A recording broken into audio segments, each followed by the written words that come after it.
संविधानको मकसद के हो भने विदिन 5 इयर्स निर्वाचन हुनैपर्छ। निर्वाचित प्रतिनिधिले मात्रै रिप्लेस गर्न सक्छ। यो या त्यो बहानामा निर्वाचनलाई सार्ने कुरा गर्नु हुँदैन। त्यो भनेको चाहिँ कन्स्टिट्युसनलाई डिरेल गर्ने कुरा हो। किनभने सुरुको जुन मितिमा निर्वाचन भयो र त्यसको 7औं दिनपछि त्यसको कार्यकाल सुरु हुन्छ भनिएको छ। त्यसकारण के हो भने जेठ 6 गतेदेखि को जुन डेट हो त्यो नै इफेक्टिभ हुन्छ। प्रतिनिधि सभाको अर्ली इलेक्सन सम्भव छैन र स्थानीय सरकारको इलेक्सनलाई पछि सार्न मिल्दैन। डेमोक्रेसी भनेको अलिक खर्चिलो प्रणाली हो। हामी you have to pay the price for democracy. हामी आफ्नो स्वतन्त्रता चाहन्छौँ, हामी चाहिँ एउटा निर्वाचित सरकार चाहन्छौँ भने अब हामीले चाहिँ त्यसको प्राइस चाहिँ पे गर्नै पर्ने हुन्छ। अहिले निर्वाचन सार्ने कुरा स्थानीय त्यो चाहिँ एउटा लोकतन्त्र विरुद्धको चाहिँ अपराध हुनेछ। एकदमै घातक किसिमको राजनीति उहाँले सुरु गर्नुभएको छ। यो भस्मासुर प्रवृत्ति हो, यो अनडेमोक्रेटिक प्रवृत्ति हो र म आश्चर्य लाग्छ कि यस्तो मनुष्यका पछाडि पनि मान्छे जय जयकार गर्न तयार छन्। भिड तन्त्र उहाँले क्रिएट गर्नुभएको छ। यो हिटलर यस्तै परिस्थितिको उपज हुन्छ, यस्तै माइन्डसेटबाट हिटलर जन्मिन्छ।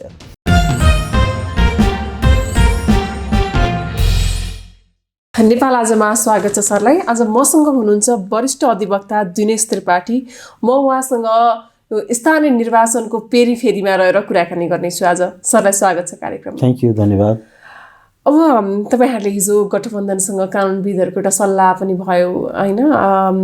यो स्थानीय निर्वाचनमा निर्वाचनको कुरामा संविधान बाजिएको भनेर कुरा भइरहेछन् र वैशाखमा निर्वाचन हुँदैन भन्ने कुरा छ। हिजोको बैठकमा चाहिँ खास के भएको थियो? होइन, यस्तो छ, त्यो बैठकमा त म थिइनँ र म अलिकति त्यसमा फरक मेरो विचार छ। किनभने अहिले निर्वाचन नगराउने जुन प्रक्रिया अगाडि बढाउन खोजिएको छ या गठबन्धनले जुन त्यस्तो खालको एउटा मनसाय व्यक्त गरेको छ त्यो चाहिँ उचित होइन, त्यो चाहिँ संविधान सम्मत छैन। संविधान बाजिएको भन्ने होइन। वास्तवमा के हो भने प्रतिनिधि सभाको कार्यकाल पनि, प्रादेशिक सभाको कार्यकाल पनि र स्थानीय सरकारको कार्यकाल पनि 5 वर्ष नै संविधानले नै फिक्स टर्म संविधानले नै तोकिदिएको छ। त्यो 5 वर्षपछि त्यसको चाहिँ म्यान्डेट चाहिँ समाप्त हुन्छ। किनभने हामी एउटा लोकतान्त्रिक प्रणालीमा छौँ र लोकतान्त्रिक प्रणाली भनेकै जनप्रतिनिधिमूलक प्रणाली हो, रिप्रेजेन्टेटिभ फर्म अफ गभर्मेन्ट हो, जसमा नागरिकको सहमति, जनताको सहमति नै शासकको वैधताको आधार हो। हामीले हाम्रो जब म्यान्डेट समाप्त हुन्छ, उसको जब एक्सपायर हुन्छ अनि ऊ एक दिन पनि पावरमा बस्न पाउँदैन, रुल गर्न पाउँदैन। अब स्थानीय सरकारको म्याद चाहिँ सिद्धिँदैछ। अब निर्वाचनको तिथि तोक्नुपर्ने बेला आएको छ। जेठ 5 गतेपछि यो चाहिँ स्थानीय निकायहरू रिक्त हुनेछन्, उनीहरू जनप्रतिनिधिविहीन हुनेछन्। त्यो रिक्तताको परिकल्पना संविधानमा कहीँ कतै गरिएको छैन। त्यसको कहीँ अल्टरनेटिभ एरेन्जमेन्ट कन्स्टिट्युसनमा केही पनि छैन।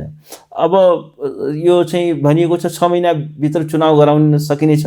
225 जुन मिसइन्टरप्रेट गर्न खोज्दैछ त्यो संविधानको समग्रतामा हेर्दाखेरि त्यो चाहिँ तत्कालै चुनाव गराउनुपर्छ भन्ने चाहिँ संविधानको बाजिएको चाहिँ हो कि होइन त? होइन, ऐन बाजिएको पनि त्यसरी हामी नभनौँ।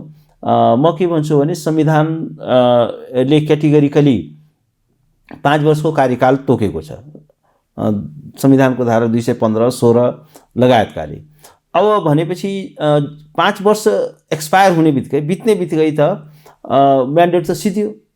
म्यान्डेट सिद्धिएको मतलब के हो भने इलेक्सनमा जानु पर्यो, फ्रेस म्यान्डेट लिनु पर्यो, फेरि जनतामा जानु पर्यो, आफूलाई चाहिँ रिन्यू गर्नु पर्यो र निर्वाचन बिना त रुल गर्न पाइएन र निर्वाचित प्रतिनिधिहरूलाई मात्रै शासन गर्ने अधिकार छ, अरू कसैलाई पनि छैन।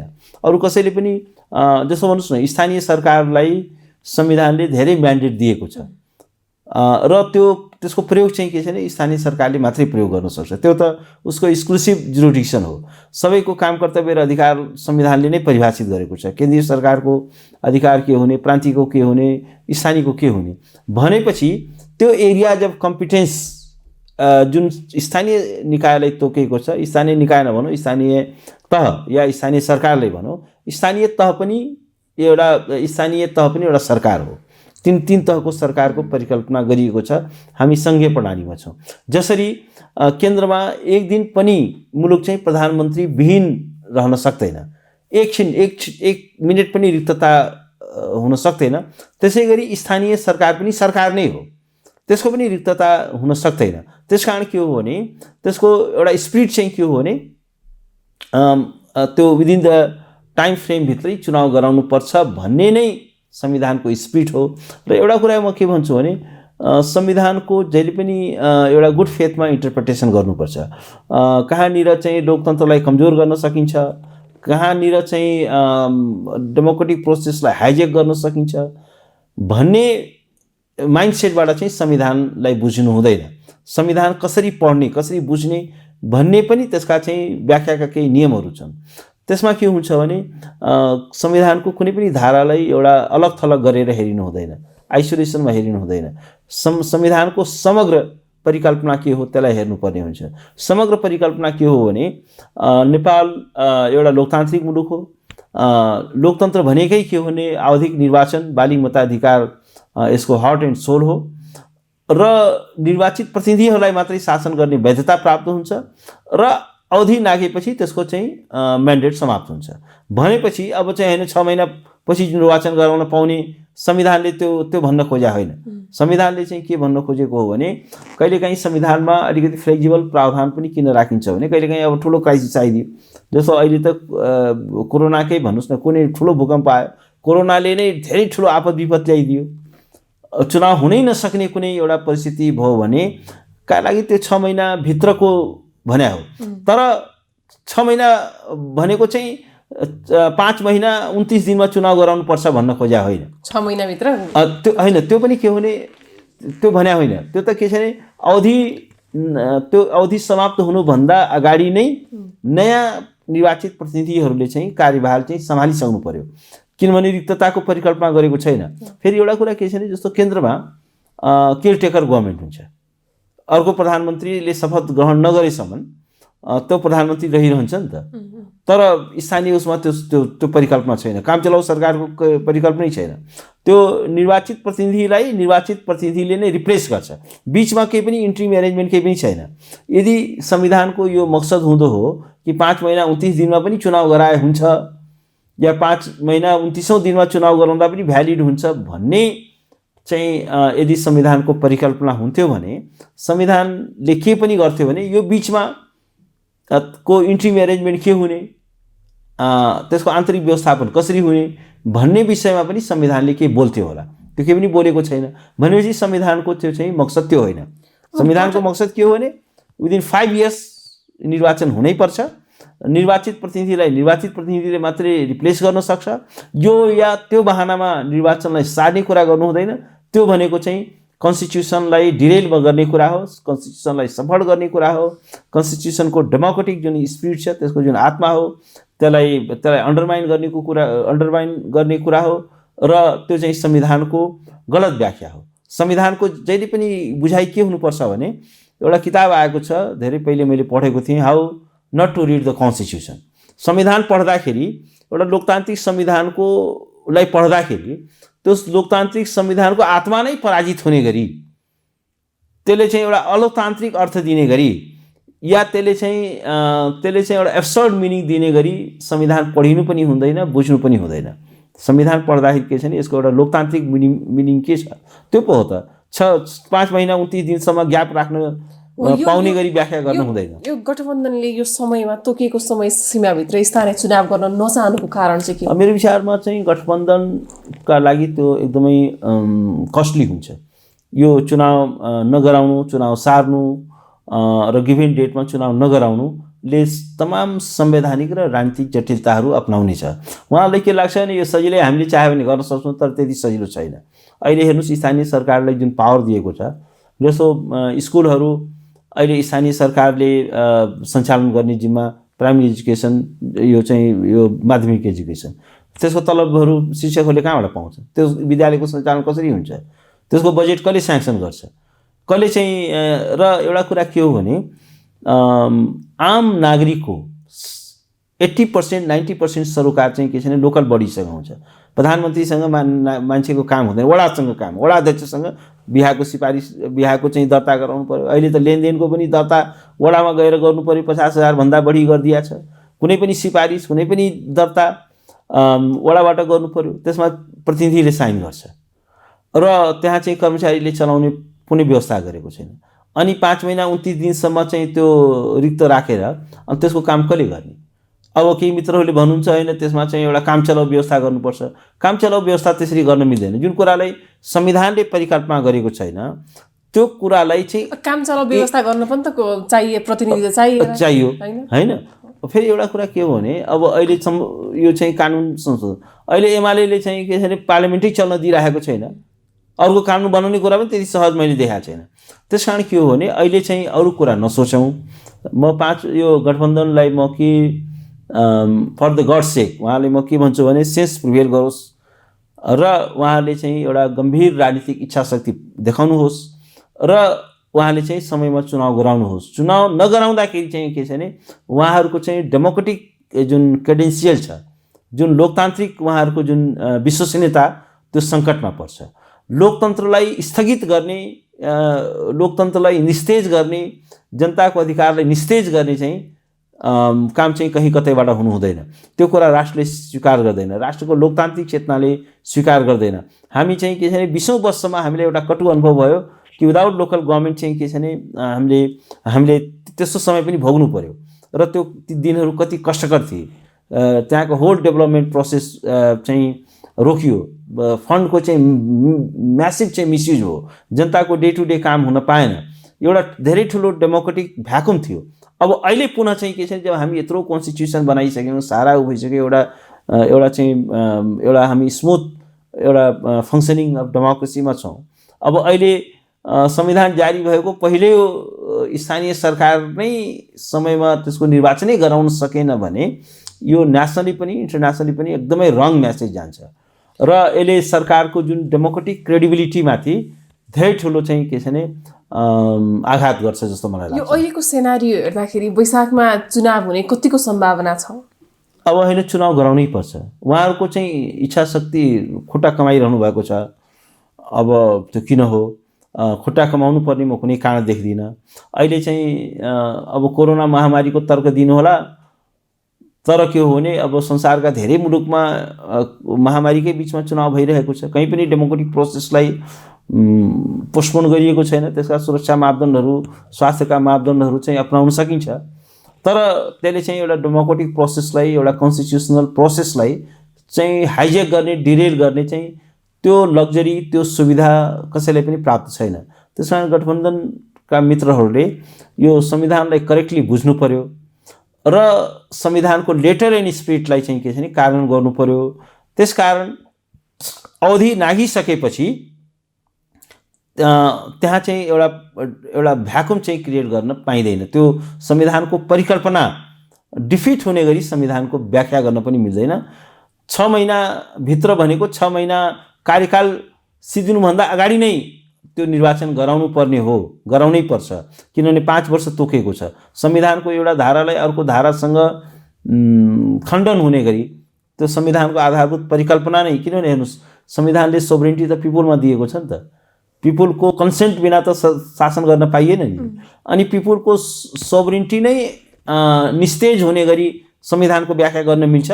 आफू खुसी चाहिँ म चुनावै नगराए पनि 6-8 महिनापछि फेरि गराउँला, त्यो गर्न पाइँदैन। अर्को कुरा के छ भने एउटा कुतर्क के पनि सारिएको छ भने कि चुनाव चाहिँ 3 चरणमा भएको थियो लोकल बडीको, एउटा चाहिँ वैशाख उसमा भयो, असोजमा भयो।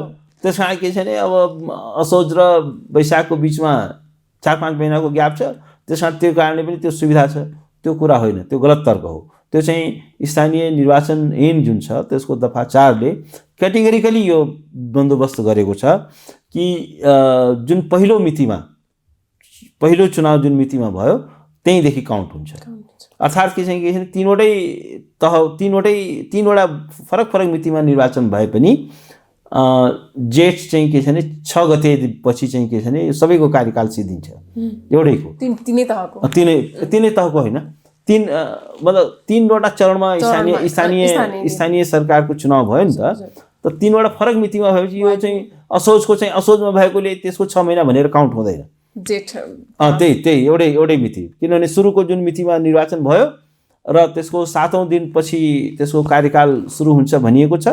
त्यसकारण के हो भने जेठ 6 गतेदेखि को जुन डेट हो त्यो नै इफेक्टिभ हुन्छ। त्यसकारण अब त्यस्तो कुरा गर्नु पनि त्यसको पनि औचित्य छैन। अब उहाँहरू अब एउटा सामान्य कुरामा पनि यत्रो कन्फ्युज भइरहनु भएको छ, यत्रो चाहिँ के छैन कानुनी सल्लाह लिने, के कानुनी सल्लाह लिने? संविधानका शब्दहरू स्पष्ट छन्, संविधानको म्यान्डेट स्पष्ट छ, क्याटेगोरिकली संविधानले त्यो कुरा बोलेको छ।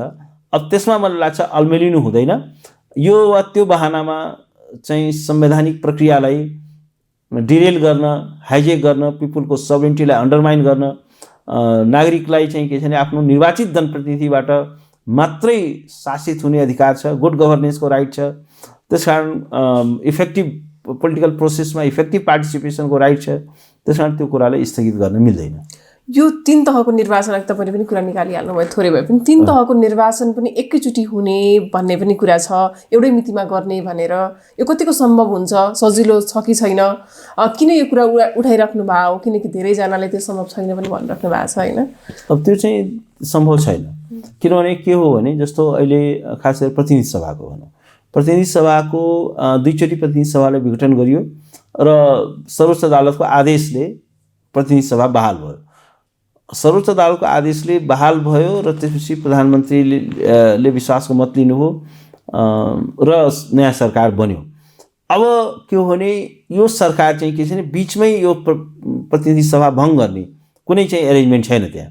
यो भनेको चाहिँ के छ भने यसको पुरा कार्यकाल चाहिँ यो काम गर्नुपर्छ। तर अहिले यसो उठिरहेछ कि प्रतिनिधि सभा पनि फेरि विघटन हुन्छ अरे भन्ने कुरा। अब त्यो विघटन गर्न मिल्दैन, त्यो त फेरि त्यही ओलीवाला जस्तो काम भइहाल्यो नि। ओलीले प्रतिनिधि सभाको टाइम एन्ड अगेन विघटन गरेकोले उहाँको राजनीतिक पतन भयो। 2/3 बहुमत हुँदै पनि आज उहाँ चाहिँ सडकमा हुनुहुन्छ। उहाँले चाहिँ त्यो गभर्नेन्स दिन सक्नु भएन। त्यसकारण प्रतिनिधि सभाले पुनः विघटन गरियो भने त्यो चाहिँ यसको यो प्रतिपादक हुनेछ। संविधानको लागि त ड्यामेजिङ हुन्छ, गठबन्धनका लागि पनि त्यो धेरै नै ड्यामेजिङ हुन्छ। त्यसको पोलिटिकल क्रेडिबिलिटी पनि समाप्त हुन्छ। डेमोक्रेटिक क्रेडेन्सियल भनेको ठुलो कुरा हो, त्यो नै समाप्त हुन्छ। मलाई लाग्छ त्यो हदसम्म त उहाँहरू जानु हुन्छ जस्तो मलाई लाग्दैन। त्यसो नगर्नुहोस् भन्ने मेरो शुभकामना छ, गर्नु हुँदैन होला जस्तो लाग्छ। हजुर, त्यो त यो 3 तहको निर्वाचनमा हामी एक प्रसङ्ग जोड्दै थियौँ, मैले फेरि प्रतिनिधि सभातिर लगेँ। यो एउटै मितिमा गर्न सम्भव छैन। त्यो सम्भव छैन, किनभने 2टा कारणले। एउटा त अलग अलग मितिमा त्यो निर्वाचन भएको छ, अलग अलग कार्यकाल सिद्धिन्छ।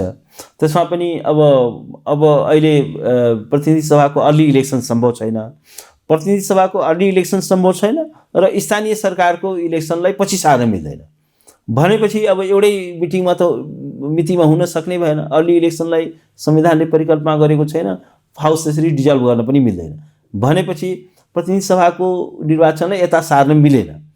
र अर्को कुरा के छ भने स्थानीय सरकारको जुन निर्वाचन छ स्थानीय तहको, त्यसलाई पछाडि सार्न पनि मिल्दैन भन्दाखेरि त्यो सम्भव छैन। एक कन्स्टिट्युसनली पनि त्यो सम्भव छैन। अर्को व्यावहारिक रूपमा पनि अब कसरी त्यो चाहिँ त्यो धेरै नै चुनौतीपूर्ण हुन्छ। मतदाताको लागि पनि त्यो कन्फ्युजिङ हुन्छ।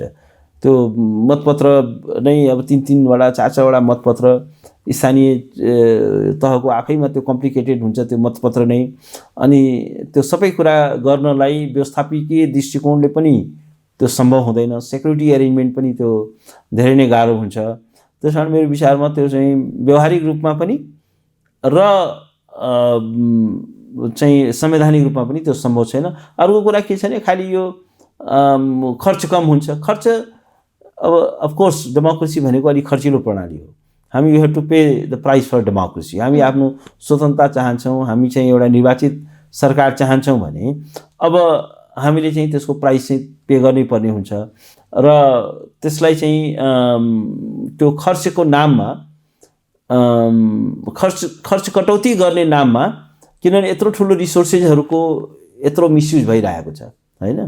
त्यसकारण अलिकति त्यो रिसोर्सलाई चाहिँ के छ भने लोकतान्त्रिक प्रणाली खर्चिलो हुन्छ भन्ने कारणले चाहिँ के छ भने हामीले लोकतन्त्रलाई तिलाञ्जली दिन सक्दैनौँ, जनताको अधिकारलाई हामीले तिलाञ्जली दिन सक्दैनौँ। त्यसकारण के छ भने नागरिकलाई इफेक्टिभ पार्टिसिपेसन, र गुड गभर्नेन्सको राइट छ। निर्वाचित प्रतिनिधिहरूबाट मात्रै शासित हुने अधिकार छ। यो एउटा कुरा चाहिँ के सोध्न मन लाग्यो भने मलाई, तपाईँ यो कानुनविदहरूको विचार चाहिँ किन बाजिन्छ होला जस्तो लाग्छ? जस्तै यही निर्वाचनको विषयमा कसैले ऐन बाजिएको छ भन्नुहुन्छ, तपाईँहरू केहीले फेरि बाजिएको छैन भन्नुहुन्छ। यो दुईटा विचार किन कानुनविदहरू? यस्तो छ, कानुन अब यस्तो छ, सबैको आफ्नो माइन्ड छ, आफ्नो सोच छ, फेरि आफ्नो राजनीतिक स्वार्थ र आधारमा पनि यहाँ संविधानको व्याख्या पनि गरिन्छ। त्यसकारण त्यसलाई चाहिँ विचार फरक हुन सक्छ। तर एउटा कुरा के हो भने, एउटा हामीले संविधानलाई एउटा प्रोफेसनली हेर्नु पर्यो। हामीले एउटा एज ए लयरको आँखाले हेर्नु पर्यो। हाम्रो समस्या के छ भने, हाम्रा राजनीतिज्ञहरूलाई कुन चाहिँ सुट गर्छ अनि त्यस्तो खालको सुझाव दिने होइन।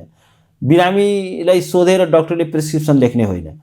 त्यो रोगको चाहिँ सेभरिटी के हो, अपरेसन गर्नुपर्ने हो कि औषधिले मात्रै हुन्छ कि कसरी हुन्छ, चिकित्सा प्रणाली के हुने भन्ने विषयमा त्यो चाहिँ डक्टरले आफ्नो चाहिँ के छ भने इन्डिपेन्डेन्ट प्रोफेसनल माइन्ड युज गरेर मेडिसिन प्रेस्क्राइब गर्नु पर्यो। त्यो चाहिँ पेसेन्टलाई सोध्दै होइन। त्यसै गरी लयरले पनि अब आफ्नो चाहिँ के छ भने क्लाइन्टलाई के कुरा सुट गर्छ, के कुरा अनुकूल छ भन्ने आधारमा चाहिँ सुझाव दिनु हुँदैन।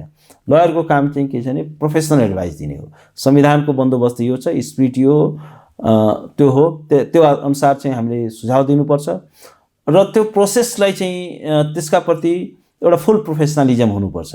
त्यस कारण मेरो विचारमा अब केही मित्रहरूको फरक धारणा छ। अब उहाँहरू सब मेरो मित्र नै हुनुहुन्छ, म त्यसको बारेमा पनि धेरै कमेन्ट नगरौँ। तर मेरो धारणा चाहिँ यो हो। मेरो धारणा के हो भने, अहिले निर्वाचन सार्ने कुरा स्थानीय त्यो चाहिँ एउटा लोकतन्त्र विरुद्धको चाहिँ अपराध हुनेछ, त्यो अनडेमोक्रेटिक स्टेप हुनेछ, त्यो कन्स्टिट्युसनल क्राइम हुन्छ। त्यसरी चाहिँ गर्न मिल्दैन। संविधान चाहिँ के छ भने विगतमा हेर्नुहोस्, यो एउटा पिरियोडिक इलेक्सन सार्दाखेरि नेपालमा लोकतन्त्रहरू विगतमा पनि दुर्घटना परेका छन्। जहाँ जब चुनाव सारिएको छ, लोकतन्त्र ठुलो दुर्घटनामा परेको छ, ठुलो क्राइसिसमा परेको छ। त्यसकारण इतिहासबाट हामीले शिक्षा लियौँ। अब यो निर्वाचन सार्ने कुरो नगरौँ, निर्वाचन गराउँ न। के कुराले रोकेको छ? के त्यत्रो नेसनल बाध्यता छ? के त्यत्रो बाध्यता छ कि चुनावै हुन सक्दैन? त्यत्रो परिस्थिति केही पनि छैन। भारतमा चुनाव भइरहेछ, अमेरिकामा चुनाव हो, सारा संसारभरि चुनाव भइरहेछ, महामारीको बिचमा पनि। त्यसकारण के हो भने जहाँ चाहिँ निर्वाचन जब सारिन्छ त्यसका घातक परिणामहरू हुन्छन्। त्यसपछि संविधानको प्रोसेस एकचोटि डिरेल भइसकेपछि, लिगभन्दा बाहिर गइसकेपछि फेरि त्यसलाई ट्र्याकमा चाहिँ ल्याउन गाह्रो हुन्छ। र त्यसमा चाहिँ के छ भने फेरि खेल्ने एलिमेन्टहरू धेरै छन्। त्यो के हुन्छ भने fishing in the trouble water भन्छ। त्यो धमिलो पानीमा माछा मार्न खोज्नेहरू धेरै हुन्छन्। र निर्वाचन सार्ने बित्तिकै सरकारको गठबन्धनको जुन डेमोक्रेटिक जुन त्यसको विश्वसनीयता हो त्यो नै सङ्कटमा पर्छ। त्यसको लेजिटिमेसी पनि सङ्कटमा पर्छ।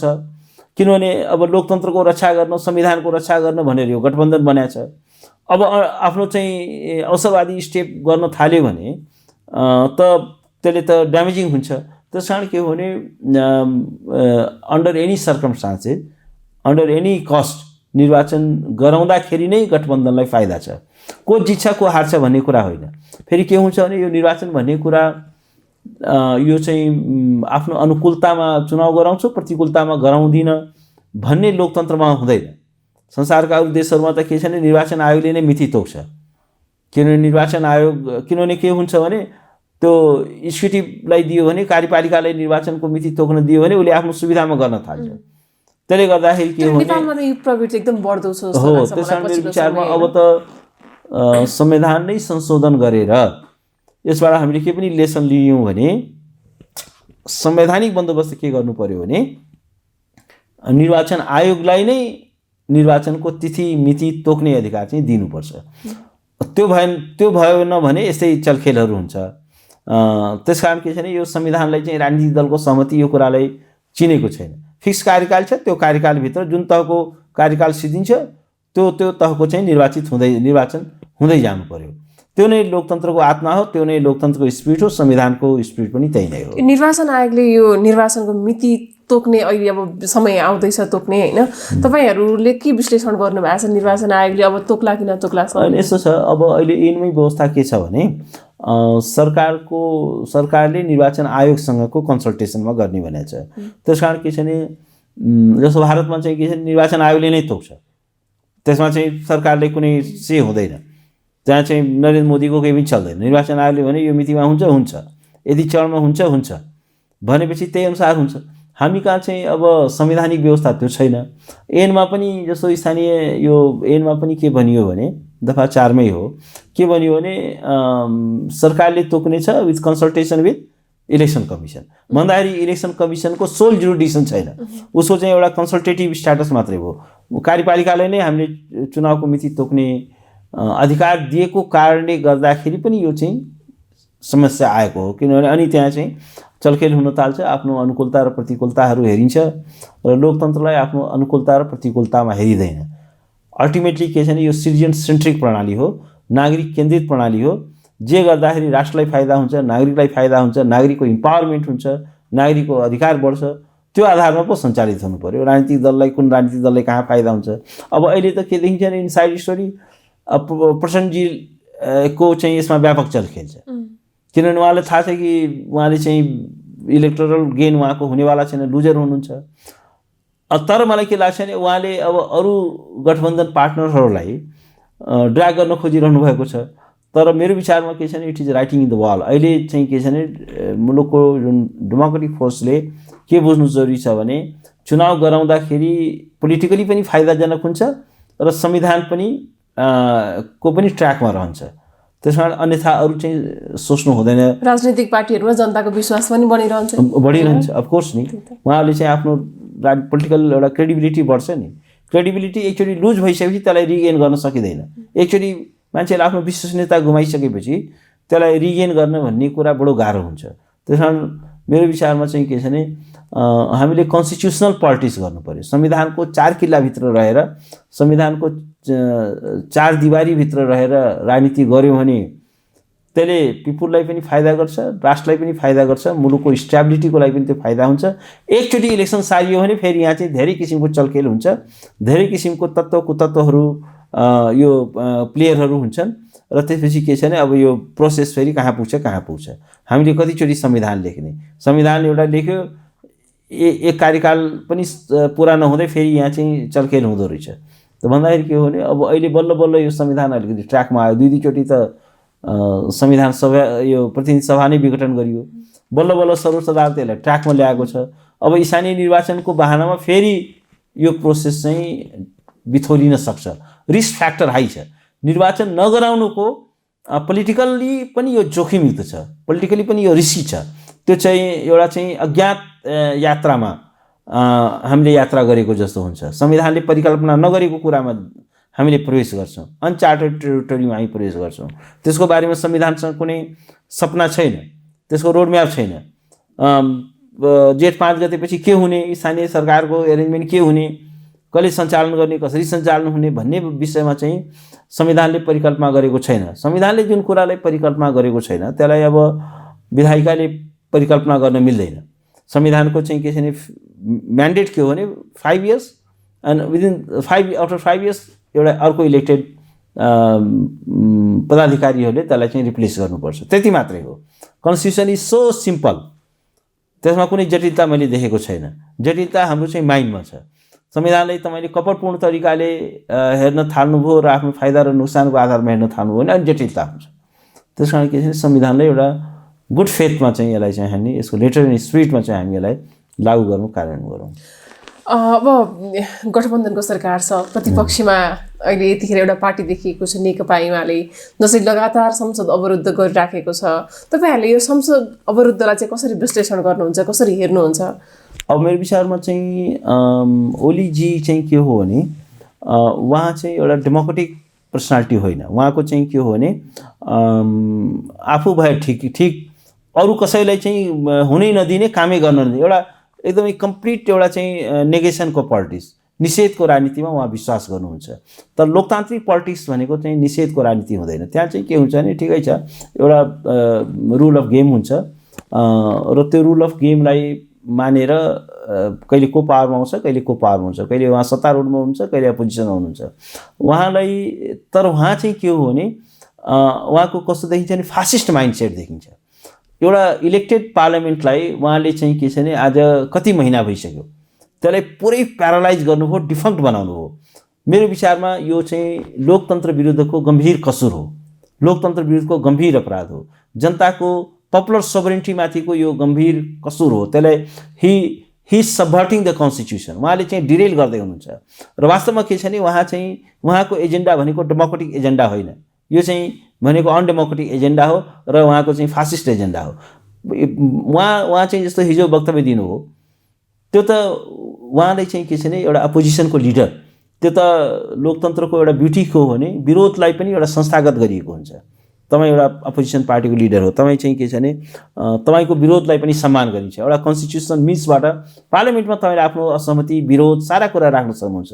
तर उहाँ के गर्दै हुनुहुन्छ भने त्यो एक्स्ट्रा कन्स्टिट्युसनल एक्सर्साइज, उहाँले के लाग्छ भने म भएन भने यो पार्लियामेन्टै हुनु हुँदैन, यो डेमोक्रेसी नै हुनु हुँदैन, यो संविधानै हुनु हुँदैन भन्ने खालको चाहिँ के छ भने एउटा अत्यन्त हठवादी, यो चाहिँ के छ भने भिन्डरावाला टाइपको माइन्डसेट हो। यो उहाँको कुनै चाहिँ के छ भने डेमोक्रेटिक माइन्डसेट होइन, यो फासिस्ट एक्ट हो। उहाँले यो पार्लियामेन्टलाई ब्लक गर्नु, त्यसलाई डिफङ्क्ट गर्नु, त्यसलाई प्यारालाइज गर्नु भनेको यो चाहिँ सरासर चाहिँ लोकतन्त्र विरुद्धको अपराध हो, पिपुलको सोभरेन्टीमाथिको चाहिँ एट्याक हो। उहाँ चाहिँ के छ भने उहाँ यदि संसद बहाली भएको उहाँले खै त राजीनामा त दिनुभएको छैन एकजनाले, त्यही पार्लियामेन्टको सारा भत्ता सुविधा सारा उहाँका सांसदले गरिरहनु भएको छ। उहाँले चाहिँ 2 चोटि प्रतिनिधि सभा विघटन गर्नु हो, तर प्रतिनिधि सभा बहाल भएपछि उहाँले त कुनै त्यो सिटै छोड्नु त भएको छैन नि। पर अदालतले प्रतिनिधि सभा बहाल गर्दाखेरि उहाँका 80% मान्छे सबै चुनाव हार्नेवाला थिए, कोही पनि जित्नेवाला थिएन। उहाँको डेमोक्रेटिक पोलिटिक्स लुज भइसकेको थियो, यति हेभी करप्सन भएको थियो, यति कुशासन उहाँको शासनकालमा भएको थियो, जनता त्राही गर्दै थियो। 10% मान्छे 20% मान्छे पनि जितेर आउने थिएन। तर अहिले उहाँ चाहिँ के छ भने एउटा वैधानिक प्रक्रियालाई छोडेर, जस्तो हिजो उहाँले अदालतको विरोध पनि विश्वमन गर्नु हो, एउटा चाहिँ के छ भने एउटा अपोजिसनको लिडर हो, उहाँ चाहिँ फर्मर प्राइम मिनिस्टर हो, एउटा पार्टीको प्रेसिडेन्ट हो, तर उहाँले यस्तो गैर जिम्मेवार भाषाहरू बोल्दै हुनुहुन्छ। उहाँलाई चाहिँ के छ भने यो डेमोक्रेटिक पोलिटिक्समा चाहिँ फेद छैन, उहाँलाई चाहिँ आफ्नो भूमिकाको बारेमा पनि हेक्का छैन र उहाँले चाहिँ के छ भने आफू भएसम्म ठिक छ र अरू कसैले पनि म हुन दिन्न, अरू कसैले म संसदै चल्न दिन्न, पार्लियामेन्टै चल्न दिन्न। तपाईँको हेर्नुहोस्, तपाईँको केही असहमति छ भने पार्लियामेन्टमा राख्नुहोस् न, सारा नेसनले तपाईँले सुन्छ, त्यो एउटा वैधानिक थलो हो, तपाईँ लिडर अफ अपोजिसन हो, त्यहाँ कुरा राख्नुहोस् न। तर उहाँले चाहिँ के छ भने यो प्रोसेसलाई हाइजेक गर्नुभएको छ एन्ड इट्स ए सिरियस। संसारको कुनै पनि देशमा यस्तो सम्भव छैन, महिनौसम्म 1 दिन 2 दिन कहिलेकाहीँ यताउता असहमति हुन्छ, तर के छ भने अब यो होल कार्यकालभरि म संसदै चल्न दिन्न भनेको चाहिँ के छ भने यो एकदमै घातक किसिमको राजनीति उहाँले सुरु गर्नुभएको छ। यो भस्मासुर प्रवृत्ति हो, यो अनडेमोक्रेटिक प्रवृत्ति हो र म आश्चर्य लाग्छ कि यस्तो मनुष्यका पछाडि पनि मान्छे जय जयकार गर्न तयार छन्। भिडतन्त्र उहाँले क्रिएट गर्नुभएको छ। यो हिटलर यस्तै परिस्थितिको उपज हुन्छ, यस्तै माइन्डसेटबाट हिटलर जन्मिन्छ। उहाँलाई चाहिँ के छ भने बा मान्नेहरू छन्, त्यो त हिटलरी टाइपको पर्सनालिटी हुन्, यिनी त भिन्डलावाला टाइपको पर्सनालिटी हुन्। के यिनको के डेमोक्रेटिक इमेज छ? पार्लियामेन्टलाई म डिफेन्ड चल्न दिँदैन, होल कार्यकालभरि चल्न नदिने पनि हुन्छ भन्दाखेरि के छ भने उहाँले यो एकदमै घातक, भोलि उहाँ प्रधानमन्त्री भए पनि अरूले हाउस किन चल्न दिने भन्ने कुरा हुँदैन। त उहाँ चाहिँ हुँदाखेरि उहाँले त हाउस नै बैठकै बोलाउनु हुँदैन थियो, बैठक बोलाए पनि तुरन्तै अन्त्य गर्नुहुन्थ्यो। पार्लियामेन्टलाई फेस गर्ने उहाँको क्षमता नै थिएन, त्यो क्यापासिटी नै थिएन, त्यो एकोमोडेटिभ सेन्स नै थिएन। आफ्नै पार्टीको मेम्बरका प्रति उहाँ यति इन्टलरेन्ट हुनुभयो कि उहाँको पार्टी नै 3 टुक्रा भयो। अनि त्यसमा पनि चाहिँ के छ एउटा भिडतन्त्र गरे, जसरी उहाँले पार्लियामेन्टलाई अहिले बन्धक बनाउनु भएको छ, लोकतान्त्रिक प्रणालीलाई बन्धक बनाउनु भएको छ, संविधान विरुद्धको गम्भीर अपराध गर्दै हुनुहुन्छ उहाँ। कुनै पनि लोकतान्त्रिक प्रणालीमा त्यो कुरा स्वीकार्योग्य हुँदैन। अहिले अब हामी त्यो अन्तमा छौँ, तपाईँलाई म अन्तिम प्रश्न गर्न चाहन्छु। तपाईँले एज अ कानुनविदको हिसाबमा, व्यक्तिगत हिसाबमा पनि हेर्दाखेरि नेपालको हालको राजनीतिक अवस्था कतातर्फ गइरहेको देख्नु भएको छ तपाईँहरूले? अब म चाहिँ यो मुलुकमा गम्भीर केही दुर्घटना हुनसक्छ भन्ने चाहिँ मलाई चाहिँ एकदमै त्यस्तो आशंका भइरहेको छ। किनभने एकातिर पार्लियामेन्ट चाहिँ पुरै डिफङ्क्ट बनाउनु, राजनीतिक दलहरूको बिचमा कम्प्लिट एउटा संवादहीनताको स्थिति हुनु, ठिक छ, अपोजिसन र पार्टीको आखिर मुलुक त सर्वोपरि हो नि, संविधान सर्वोपरि हो नि, लोकतन्त्र सर्वोपरि हो नि। यो डेमोक्रेटिक प्रोसेस भनेको के हुन्छ भने कन्फ्लिक्ट एन्ड कोअपरेसन, कन्फ्लिक्ट पनि हुन्छ, इन्ट्रेस्टहरू बाजिन्छन् पार्टीहरूको बिचमा, तर सर्टेन डिग्री अफ चाहिँ के छ भने कोअपरेसन पनि हुन्छ। अब यो नेपालमा चाहिँ के छ भने कम्प्लिट यो निषेधको राजनीति भयो, अपोजिसन एकदमै गैरजिम्मेवार रूपमा प्रस्तुत भयो, जसले गर्दाखेरि र अब अहिले इलेक्सन यही बिचमा चाहिँ के छ भने फेरि इलेक्सन टाइमली नहुँदाखेरि बिचमा यो कोरोनाको महासङ्कट छ, पिपुल चाहिँ त्राही त्राही गरिरहेको छ, पिपुलको ले चाहिँ त्यो राहत पाएको छैन, उसको उपचार भइरहेको छैन, राज्य चाहिँ एकदमै विक देखिन्छ, presence strong presence, effective governance छैन, दण्डहीनता बढिरहेको छ, कुशासन छ, अराजकताको स्थिति छ।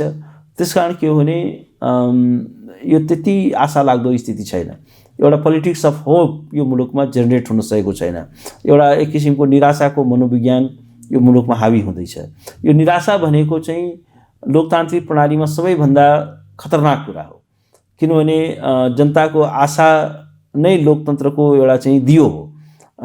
त्यो आशाको दियो बलिरहनुपर्छ, किनभने जनतामा चाहिँ चरम निराशा भयो भने त्यो चाहिँ एउटा डिस्ट्रक्सनको बाटोमा जान्छ। र एउटा चाहिँ के छ भने एउटा लोकतान्त्रिक समाज चाहिँ के हुन्छ भने एउटा फ्लेक्जिबल सोसाइटी हुन्छ, त्यसले आफ्ना डिफ्रेन्सेसहरूलाई पनि एउटा लोकतान्त्रिक प्रक्रियाद्वारा व्यवस्थापन गर्न सक्छ। मतभेदलाई लोकतान्त्रिक ढङ्गले व्यवस्थापन गर्ने प्रणाली नै लोकतन्त्र हो। तर अहिले चाहिँ के छ भने यहाँ चाहिँ पोइन्ट अफ नो रिटर्नमा हामी पुगिरहेको छौँ। मुठभेडको राजनीति छ, पार्लियामेन्टै बस्न नपाउने। यो जुन मुठभेडको राजनीति सुरु भएको छ, पार्लियामेन्ट चाहिँ टेम्पल अफ डेमोक्रेसी हो, यसले फङ्सन गर्न पाउनु पऱ्यो नि।